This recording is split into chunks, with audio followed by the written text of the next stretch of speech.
The monthly John Howard Society podcast. We are back. For those of you who tuned in during John Howard Week in March, you would have had the opportunity to hear us have some great folks on and chat about a variety of different things related to coordinated access and community collaboration. So we are here now, and we've decided that we are going to do this on a monthly basis, which is awesome. We're really excited about that. We had a lot of fun doing it. We had a lot of great guests, and we see it as a great way to just share some of the information that's going on the John Howard in the community. So I'll talk a little bit more about that. But first, Connor is here with us. Hi. Connor, why don't you let the folks know who you are? Hi, everyone. So I'm Connor Mullen. I'm president of the board of directors, and I've been in that position since 2020. Yeah. So thanks for coming in. Thanks for having me. You didn't get to make an appearance on the John Howard Week, so you're here for the inaugural monthly one. Yeah, no, looking forward to being here and looking forward to being here in the future. Awesome. Okay, so yeah, I'm Josh Constantino. I work as the Coordinated Access Coordinator, and I was the host previously for the podcast.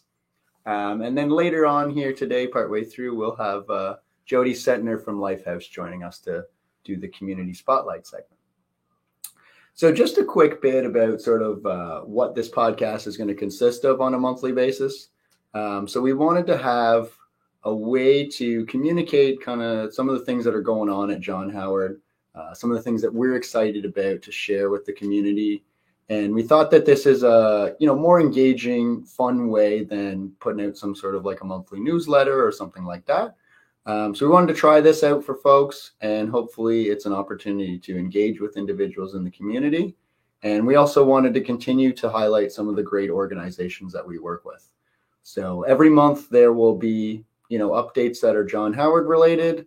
There'll be updates that are community related, and then we'll have one organization come on and chat about what they're up to. So for this month, that'll be Jody from Lifehouse. Okay. Connor, anything you want to add on that before we sort of move along?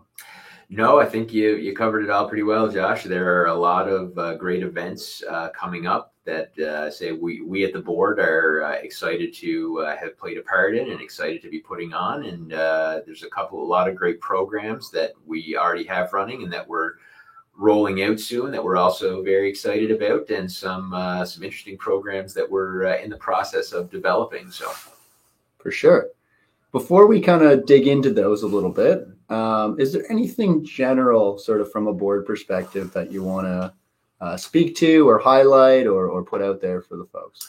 So I think just I'd like to say, first of all, on behalf of the board, I mean, we're thrilled that this podcast is happening and that we're able to spread the word about all the great programs at the John Howard Society. We at the board are very proud of our programming and our events, and we're very proud of all the hard work that our staff puts into these events and into the programs, and ultimately into helping people in the community. So I want to start out just by saying that.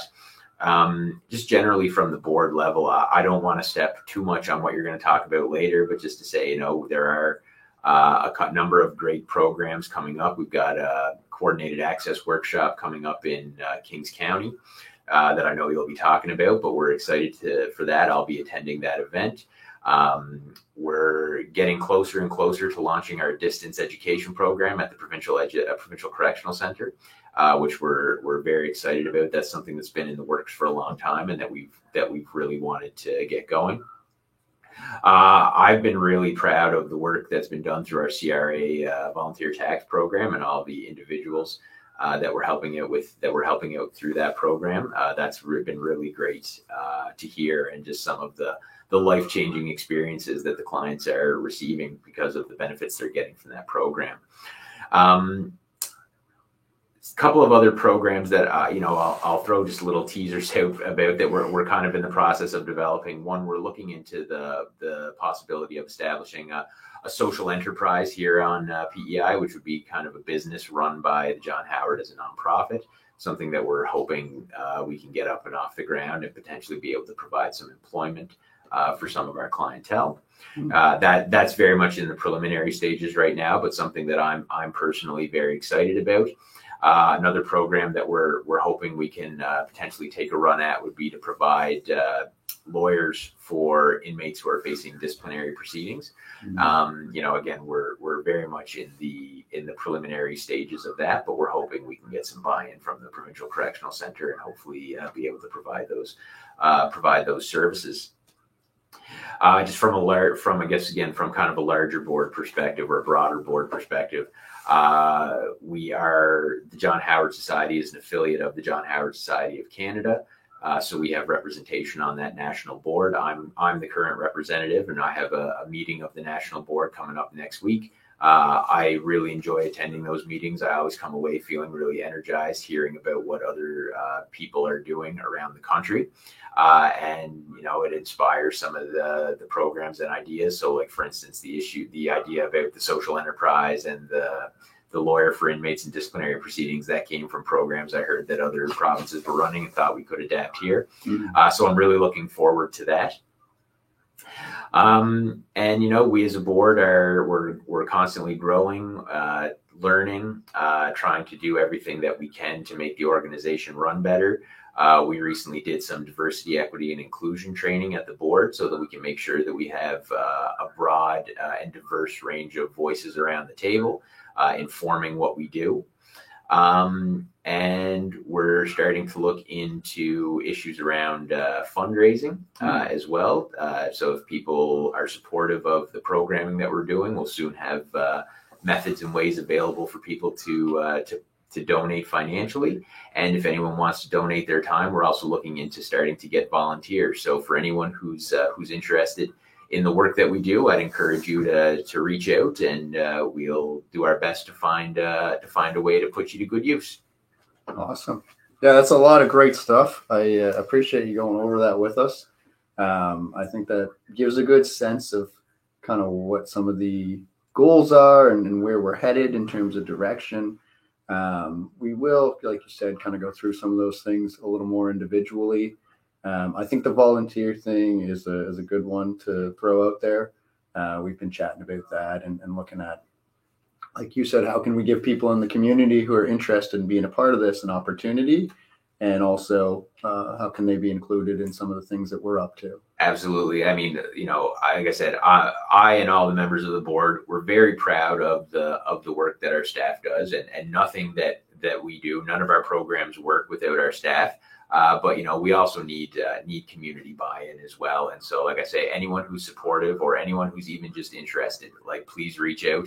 We're always happy to share information or to provide people with opportunities to provide a helping hand for those in need. Yeah, for sure. I echo what you say there. I think it's really helpful to have that additional support as we, journey through some of these challenges that we have in our community. Absolutely.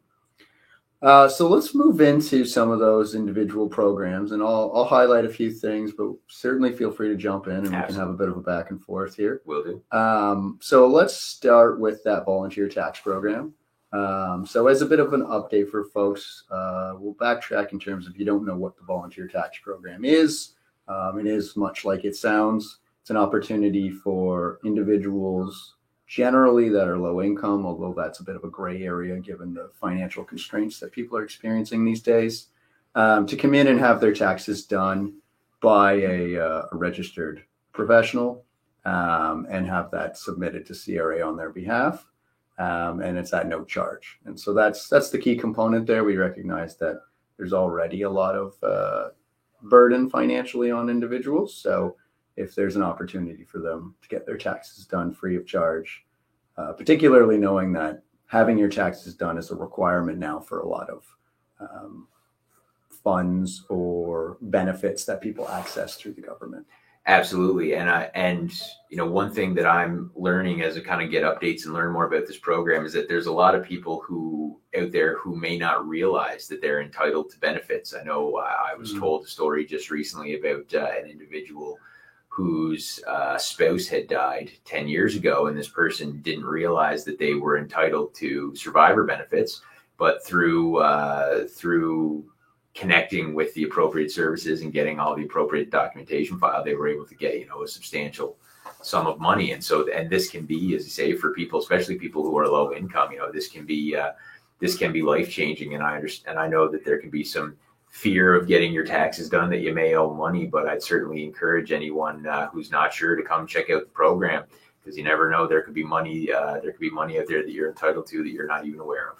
Yeah, no, that was a great example of one of the huge success stories that we had. And that came as part of sort of the expansion now that we have part of that volunteer tax program, of the partnership with the CRA directly. And so we hosted at the Community Outreach Center, co-hosted an event there for individuals to come and get their taxes done and ask questions to CRA.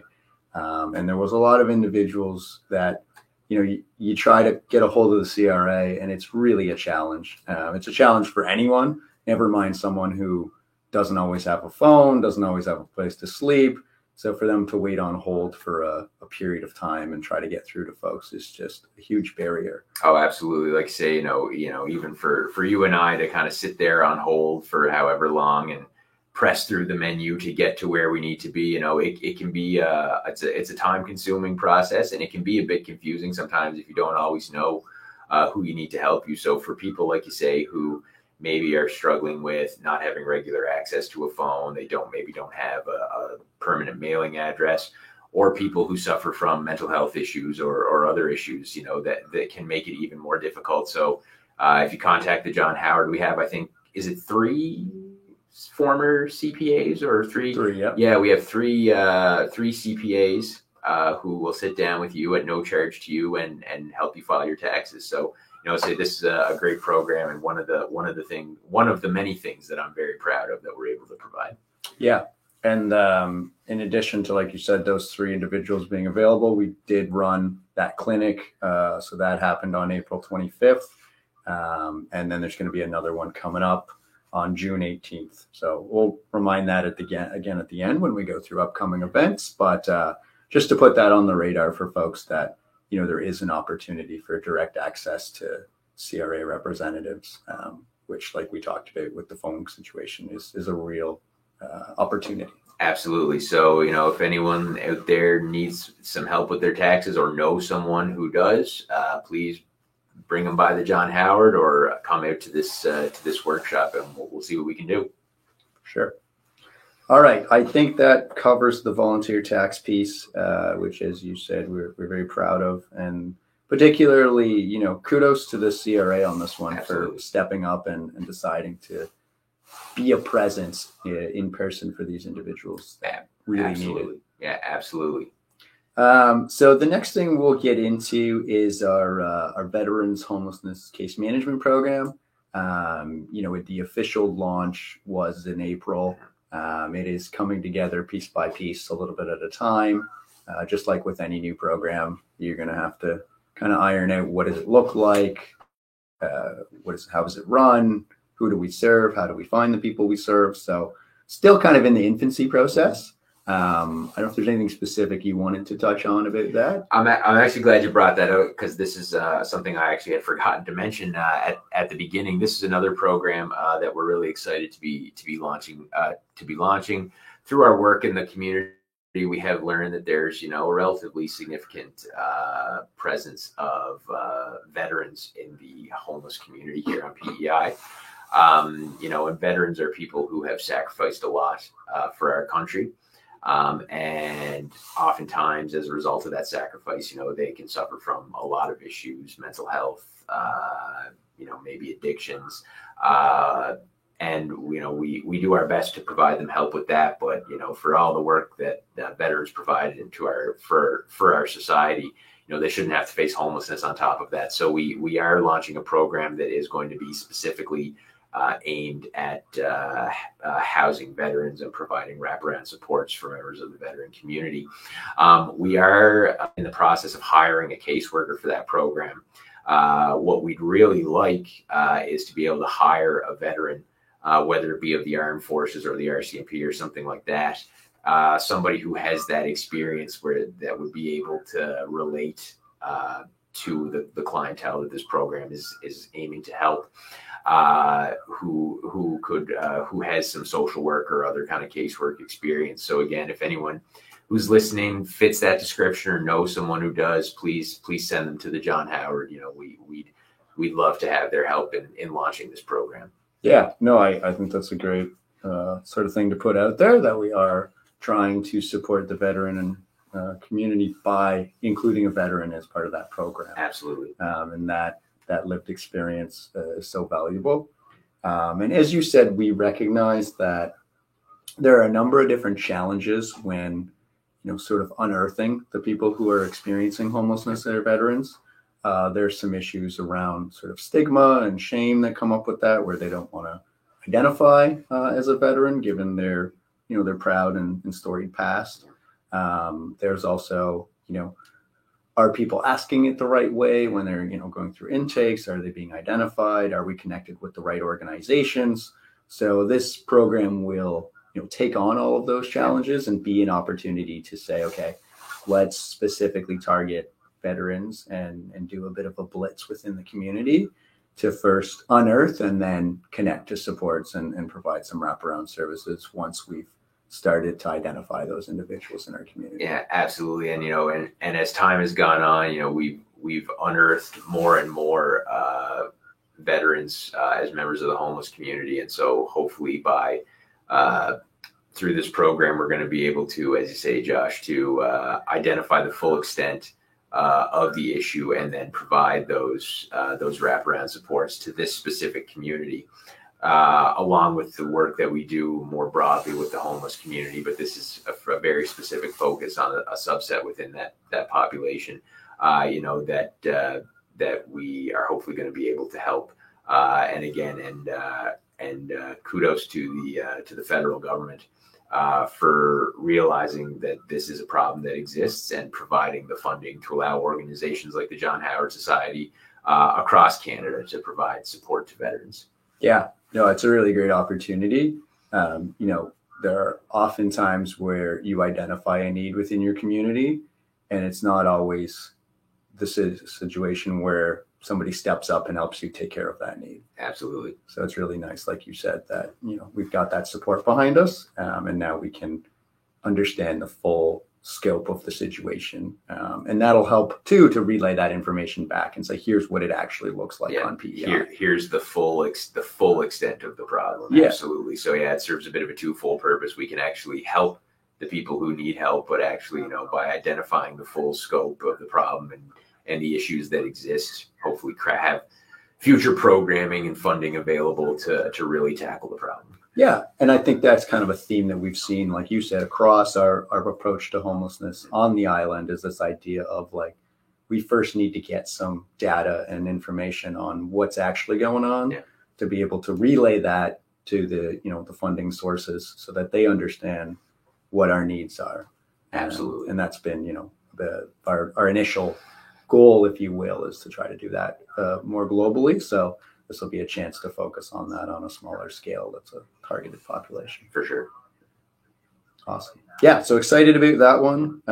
As Connor's outlined, nice specific program targeted to a population that has high needs. The other next one we'll jump to is the distance learning program, which you talked a bit about. So, in a general sense, looking to provide individuals who are experiencing incarceration with an opportunity to build their education and skill set. We recognize that while there's something that they did while they were in the community that has led to them being incarcerated and they have to sort of serve their time, if you will, quote unquote, we want to make that as meaningful and as productive as it can possibly be for people, particularly when they look to integrate back into society on their way out. Yes, for sure. Education is one of the primary factors that can help to prevent recidivism, meaning, people reoffending. And this is recognized by the federal government in their federal framework to reduce recidivism. It's got 5 pillars, and one of those pillars is education. And education can be, really transformative. It can change the way that people see the world, and more importantly, it can change the way that people see themselves. And so through this specific program, by partnering with post-secondary institutions on PEI, what we're hoping to do soon is to be able to provide an opportunity for those who are incarcerated, like Josh was saying, to participate in educational programming to begin to get some credits towards their education, with the opportunity that once their period of incarceration is over, that they can continue on in programming with the institution that they have been working with. We're really excited about this program. We've had really good buy-in from both Holland College and UPEI, and we've had really good buy-in from the Provincial Correctional Center as well. They recognize that this would be a really important program, and they're doing everything that they can to help us there. We've also got some funding from the John Howard Society of Canada on this one to help us purchase all the necessary equipment to make the distance learning possible. But yeah, this is one that when it launches, and I think we're hoping that maybe we'll have something launched by the fall. Don't hold me to that, but that's our hope at this point. Is that it's going to have a really transformative effect on those who are incarcerated, and it's going to help to cut down on recidivism, so that we'll see people coming out of jail and never going back. Right. Yeah, and that is ultimately the goal. So like you said, this fits in as part of that plan towards that larger goal. And I think what's really great about it is, like you highlighted, the institutions are local. Yeah. So there is that carryover. Like, it's not as if they're from, somewhere outside of PEI, and then it's like, okay, well, now you got to see how many of those credits can you transfer to Holland College or UPEI, and how does that work? You're already involved in their programming. Makes for such a smooth transition that, like you said, you can just get out and pick up where you left off. Yeah, exactly, and that's where the buy-in from these institutions comes in very handy. Is that not only are they willing to provide the education to people who are in custody, but also very willing and able to welcome them once they release institution into they're released from custody into the educational community.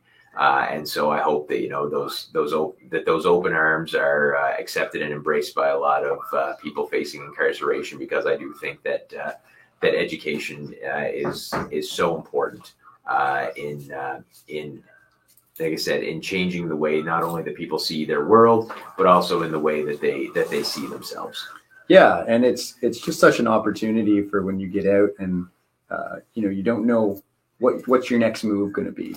And so as part of that sort of discharge plan or next steps, you've already got, hey, I'm already a registered student at Holland College or UPEI. And so you can help, and there'll be some pre-work done to help that transition. So when you get out, okay, I'm going to start classes here on this day and do some of that. And it just helps that feel a little more natural and smooth, and give somebody some direction when they're out. Absolutely. And, and hopefully, as I say as well, it'll show people, people who maybe have been told or felt that they were stupid or they can't learn or anything like that, that's not at all the case, that you are more than capable of attaining, a post-secondary degree, and that lots of people take that opportunity. Sure. Yeah, really excited about that one. As you said, fall is the hope, but yeah, fingers crossed, right? That's right. We'll see how these things go. Yeah. Okay, so we touched on the veterans, we touched on the tax program, we touched on the distance learning. From a homelessness perspective, I'll add in one thing that Jane and I have been working on, which is our annual community homelessness report. And so, as we previously mentioned on podcasts, but a reminder for folks that John Howard is the community entity on PEI when it comes to reaching home and housing and homelessness. So we are technically responsible for this report, but we always solicit input and feedback from other organizations, particularly Indigenous ones. And so we've done that as part of this report, but we're excited just to sort of see this report and have it put together now, and then pass that along as a reflection of where we've gone from last year to this year at this time. And so I think just a kudos to the community organizations and service providers that are a part of this, supporting the homeless population in some of the big developments and changes that we've made. Absolutely. Yeah. No, we at the John Howard Society, we can't do it alone. And so, big thanks to all of our community partners that assist us and that we provide assistance to, and that ultimately all assist the homeless population here in PEI. Yeah. Yeah. And hopefully this report will serve as a bit of a concrete example of, hey, here's all the progress, right? Because you get caught up in the day-to-day of what's going on, and you get, deadline this, and this project and this meeting and this event, and you kind of lose sight of what's actually happened over the course of a year.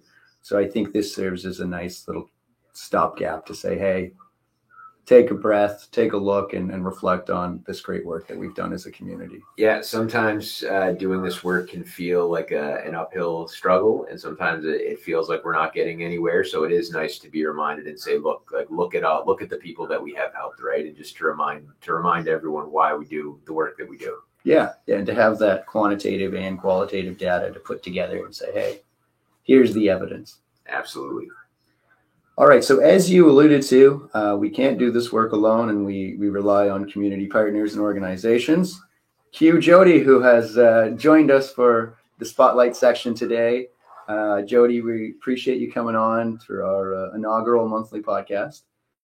Thank you. We're excited to have you with us. If you want to just introduce yourself, and then we'll sort of open the floor up to you to speak a bit about Lifehouse and what Lifehouse is and what's going on there, and anything you want to share. And we may have a few questions for you, and we'll kind of go from there. Okay. Well, thank you so much for having me. I'm excited to be here today. So my name is Jody, and I'm the manager of Lifehouse Emergency Shelter and Transitional Housing in Summerside. We became operational in June of 2022. And we are a 4-bed shelter with the ability to add extra beds, cots, or cribs, or what have you, to the rooms. So we do have a transitional home. So it's for one small family, and we're in the process of building a 10-unit transitional home, which is tentatively going to open in July. And so in that unit, super excited about that. In that unit, there will be 1-bedroom units, 2-bedroom units, and accessible units. So we're pretty pumped for that to be coming along. And so, so our shelter is very much like a home. We are a dry shelter, and, we have children in there consistently, and we try to make it as comfortable and safe as possible. Yeah. And so I think that's really exciting. The announcement for that came quite some time ago, mm-hmm. But as with most things, the announcement comes and then the building and the renovations and the staffing starts. Absolutely. So I know it's been a long road, and that's exciting that July is coming up. Can you tell us a little bit about kind of how that'll work with the transitional environment and who goes in there and how people end up in there? Absolutely. So everybody that goes into the transitional homes will be coming through the shelter. And that's basically just to get a foundation and to see what the needs are and to build a case plan surrounding that. And then they're referred over to our transitional unit with the supports already starting in place. So it is a 1 year in our transitional unit. And we hope to have, and we're in the process of kind of meeting with other community supports to have different kinds of programs. So currently we run a strengthening women's program biweekly. And we have a few other in-house programs that we do, and we really want to be able to engage the community in any kind of supports and programming that they have. So we're pretty pumped. Right. Yeah. So you've got this spot where folks who have come through the shelter and could use some additional support while they move towards this sort of independent housing goal can go and spend up to a year, have some staff supports, access some programs, and just get some additional help while they move towards that next step. Exactly. We're very much wanting to make them feel like it's their own space while they're there, and to not feel rushed into having to get all those things that you have to get in place to maintain like long-term housing. So we want to give them time. But the best part about the program is that we are a program underneath the BGC Prince County. And with that, it offers a lot of different others like supports. So We have before and after school program that our residents can access so moms can go to work. In the mornings, we have the summer programs that we offer. We have a daycare that we're going to be looking into come the fall. And so there's just a lot of supports, a lot of barriers that are going to be able to be kind of overcome. Wow. As moms try to, or individuals, whoever tries to like overcome those in a year, I should say. It won't take. Nothing gets fixed overnight. And when you're in an emergency shelter, and it's an 8-week shelter, it takes time to get those things kind of in place. So to be able to transition from 8 weeks over to 1 year is going to be massive for those who we service. And it's exciting that it'll act as like a bit of a hub where, there's kind of that one-stop shop approach of, you can get your daycare and you can get your after school and you can get the strength program. And then, as you said, maybe there'll be some other services, whether it's mental health or substance use or employment or whatever else might fit, that they can maybe pop in there once a week, once every couple of weeks, and also provide some support. 100%. And that has definitely been our feedback from the residents who have been at Lifehouse, is that continuous ongoing wraparound supports that are offered to them.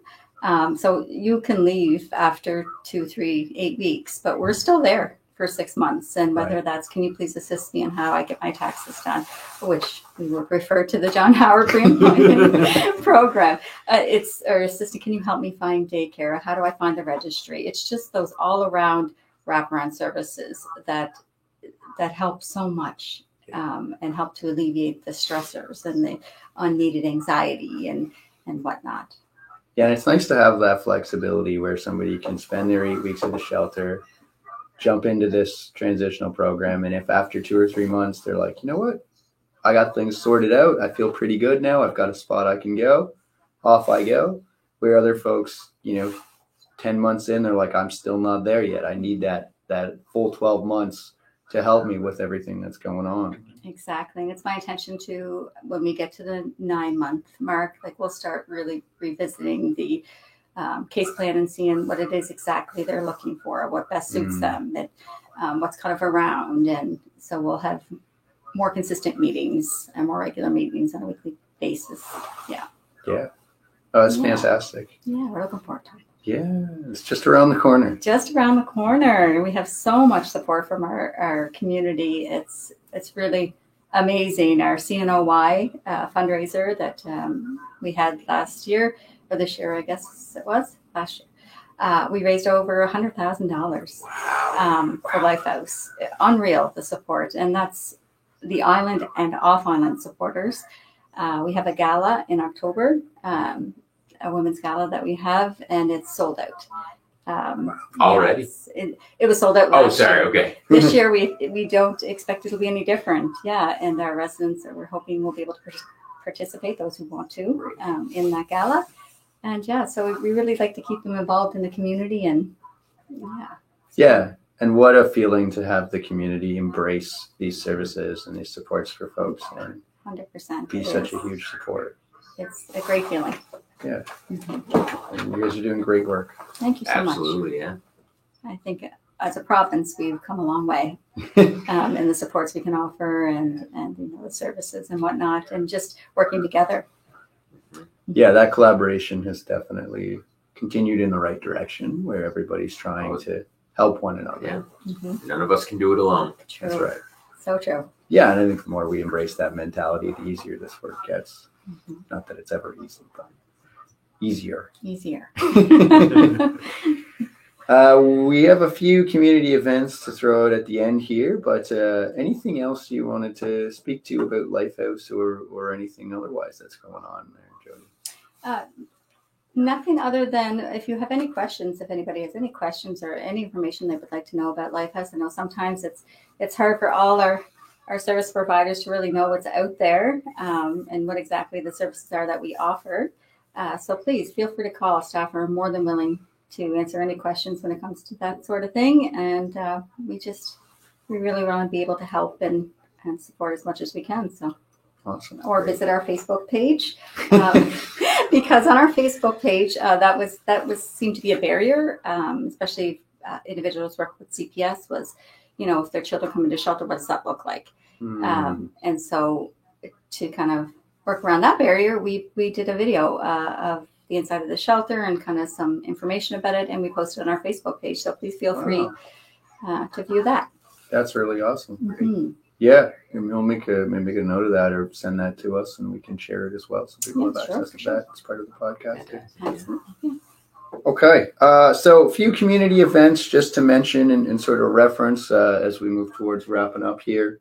So as Connor alluded to at the beginning, we've got a Community Partners Workshop coming up in Kings County in a couple of weeks there on May 29th. So this will be the fourth one that's happened. But the first one in Kings County, which I think is an important distinction to make. We had the first one in Prince County, which Jody, you were part of there in November. Mm-hmm. So we're excited to bring this to Kings County. We recognize that the need there is growing and that the resources aren't yet up and running to match that need. And so we're hoping that this will serve as a launching point to bring some of the community partners together and start to work towards some of the actions and recommendations and things that we can do. Absolutely. And again, we've got good support from the province. I understand Minister Rob Lance is going to be present as well. I understand that the Mayor of Montague and the Mayor of Three Rivers as well, I understand are going to be attending. So it's great that in providing this, we not only have community partners, but that we've got the municipalities and the province on board as well to provide assistance in dealing with the homelessness issue.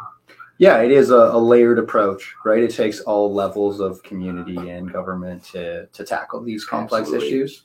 And so, like you said, having Minister Lance open up the day and set the tone, I think is important, particularly for that community, as there are some folks there that feel like they've maybe been third on the totem pole behind, Queens County and Prince County. Yeah, for sure. So it's nice to put the spotlight on them and say, look, you deserve this assistance and support, and the people in that community are just as important as the rest of them. Absolutely. And I think that's really the goal that we're striving for, right? For sure. The other thing, we alluded to this a little bit earlier as well, is the tax program. So a reminder that that next event where the CRA and John Howard will be present on site is going to be happening at the Community Outreach Center on June 18th. And that'll run from approximately 9 a.m. till 1 p.m. So there'll be another opportunity there. From the feedback that we got internally, it was really beneficial the first time around. There was some confusion around which line which folks should be into. So there's going to be some signage to help folks have a better understanding, and maybe somebody to help kind of grab them on the way in if they're trying to figure out where to go. So, being the second one, we'll make some improvements that we've learned from the first one. And then we'll, continue to improve upon things as we do them. Absolutely. And like I said before at the beginning, if you or anyone needs some help getting your taxes done, or you're not sure whether you're eligible for some benefits, please come on down and there'll be people there to answer your questions and help you out. That's right. Yeah, always better to ask, right? Absolutely. And I think that, speak on behalf of the three of us here with our organizations and these programs, like if you're not sure, just reach out, and worst case, if we can't help you directly, we'll let you know what you can access. Yep. Exactly. The last thing we wanted to just sort of put on the brains of folks within the community as we enter to the fall timeline is a point in time count, which is a biannual, although potentially becoming annual event where it's nationally coordinated all across Canada. And it's a count of everyone that's experiencing homelessness within each of the different provinces and communities. So that'll be coming up. We'll speak a little bit more about that at the next podcast. And we'll be talking about that at all of the upcoming events and starting to kind of spread the word on that. But that'll be an opportunity, as we talked about with the veteran situation in this unearthing process.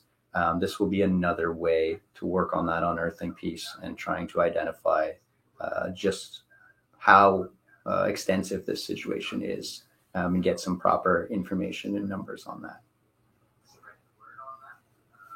Okay. Anything either of you wanted to add before we say thanks and sign off? Check out and like the John Howard Society PEI Facebook page. And again, I'll say if anyone is, interested in the work that we do, please reach out. We're looking for volunteers, and we'd love to hear from interested community members. And I'm sure we can find a way to get you involved. Sure. Jody, anything you want to wrap up with? I would echo that comment. What he said. Okay, so as Connor said, you can find us on our Facebook page. You can find this podcast and any others we've done or will do in the future at our John Howard Society of PEI YouTube channel. We appreciate everyone tuning in and spending some time with us today. Please feel free to reach out or add any comments or thoughts that you have, or find a way to interact with us. And our next episode is scheduled for Friday, June 14th at 11. So we will be back with another fantastic guest. Jody set the bar high, so we'll see who follows you then. I don't know about that. All right. Well, thank you, Connor and Jody, for spending some time. And thanks to everyone for listening, and have a great long weekend. Yes. Thanks Thanks for very having me. much.